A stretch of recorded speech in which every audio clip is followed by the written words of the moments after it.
آج کی جگویتی کی کہانی جو آپ کو سنا رہی ہوں دریائے نیل کی کہانی ہے، اور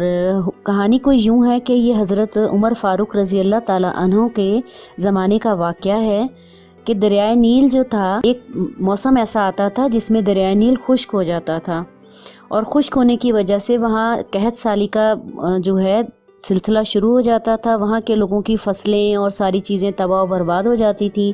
اور وہاں ان کا ایک اصول تھا کہ چاند کی 11 تاریخ کو وہاں ایک جوان لڑکی جو خوبصورت اور حسین ہوتی تھی اس کو پسند کیا جاتا تھا، اور اس کی وہاں قربانی کی جاتی تھی، اور اس کو وہاں دریا میں پھینک دیا جاتا تھا، اور دریا میں پھینکنے کے بعد دریا جو ہے پھر دوبارہ سے رواں دواں ہو جاتا تھا اور اس میں پانی آنا شروع ہو جاتا تھا۔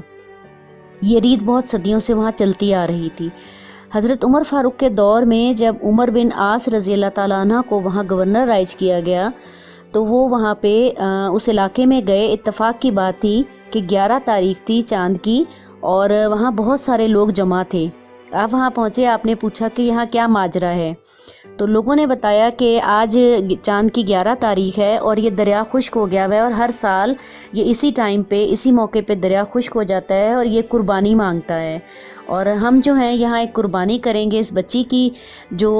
وہاں پہ ایک بچی کھڑی تھی جس کا حلیہ بہت خوبصورت تھا، اس کو دلہن کی طرح سجایا ہوا تھا، اس کے والدین وہاں رو رہے تھے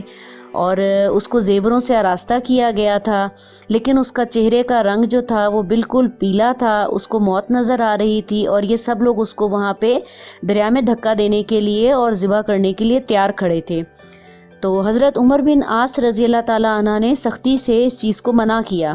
اور کہا کہ ایسا کچھ نہیں ہوگا، اور اللہ پاک جو ہے ایسی کوئی چیز ہمارے مذہب میں نہیں ہے، ہم سب مسلمان ہیں اور ہمارے مذہب میں یہ سب کوئی باتیں اس طرح کی نہیں مانی جاتی۔ اور آپ نے سختی سے اس کے والدین کو کہا کہ یہ اپنی بیٹی کو لے کے آپ اپنے گھر چلے جاؤ، اور ایک خط آپ نے حضرت عمر فاروق رضی اللہ تعالیٰ عنہ کی خدمت میں پیش کروایا اور کہا کہ اس طرح ہمارا دریائے نیل جو ہے وہ خشک ہو گیا ہے، اور یہاں کے لوگ قحط سالی کی وجہ سے پریشان ہیں، اور اب ہم یہاں پہ جو لوگ ہیں وہ اس طرح کی ایک رسم کرتے ہیں جو میں نے آج ان کو منع کروا دی ہے رسم کرنے سے،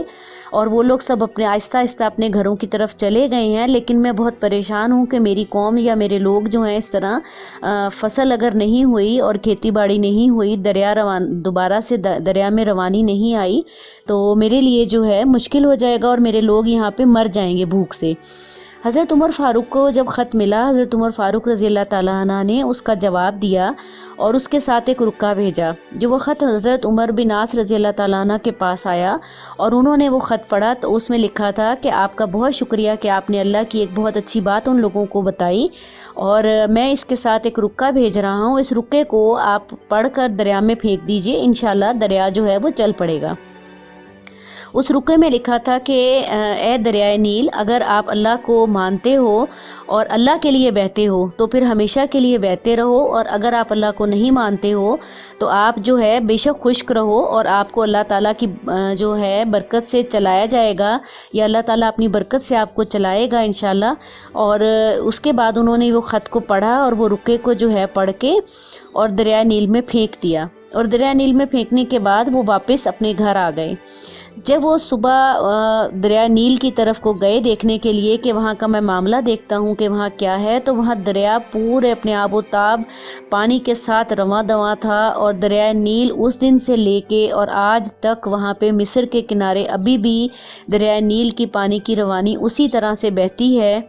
کیونکہ وہ اللہ تعالیٰ کے حکم سے رواں ہوا اور ابھی تک چل رہا ہے، اور وہ جو قربانی کا سلسلہ تھا وہ ختم ہو گیا۔